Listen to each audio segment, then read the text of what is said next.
Jirtu ilmaan biyyaa guyyaa irraan tanaa oduu ajaa'ibaatiin isiniima guutuu viidiyoo kana daawwadhaa walii dabarsa. Dubagaa pirezidaantiin Ameerikaa Donald Trump guutumaa guututti Prime Minister Israel Netanyahu wajjin hariiroo isaa muree jiraa jaaniiti odeessaa jiran. Oduun tuni oduu qabatamaati.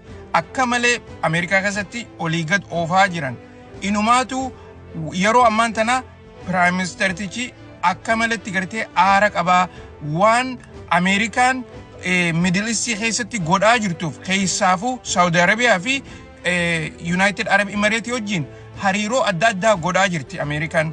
Kanarratti torbaan dhufu kana keessa Prezidaantiin Ameerikaa Donald Trump karaa Middle Eastidhaa deema jaaniiti eegaa jiran.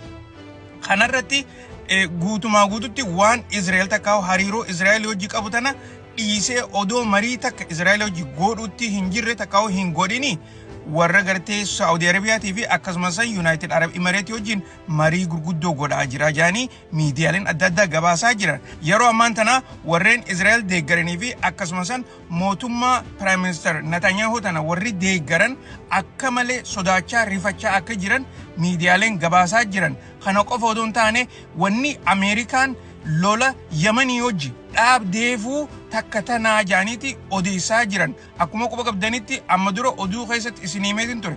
Ameerikaan nuti Yemanis hin dhooynu wanni isaan gartee nuun jaan jecha gaariidha jecha isaaniitis ni qabanyaa fi nuti isaanii wajjin hariiroo nagaa oofannaa jettee dubbattee turte.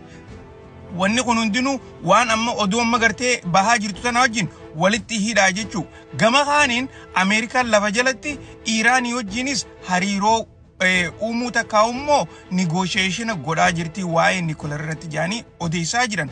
Dubagaa wanni tuni waan ajaa'ibaati.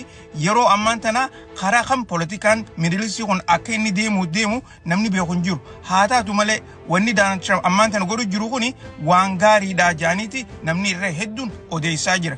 Dubagaa tana isinis gurra keessatti isin dhaqa'uu qabaa jeetiin isinitti himu jira. Wanni haareen yoo jiraates qabadheetiin isin hidhee addaa nageen jiraadha.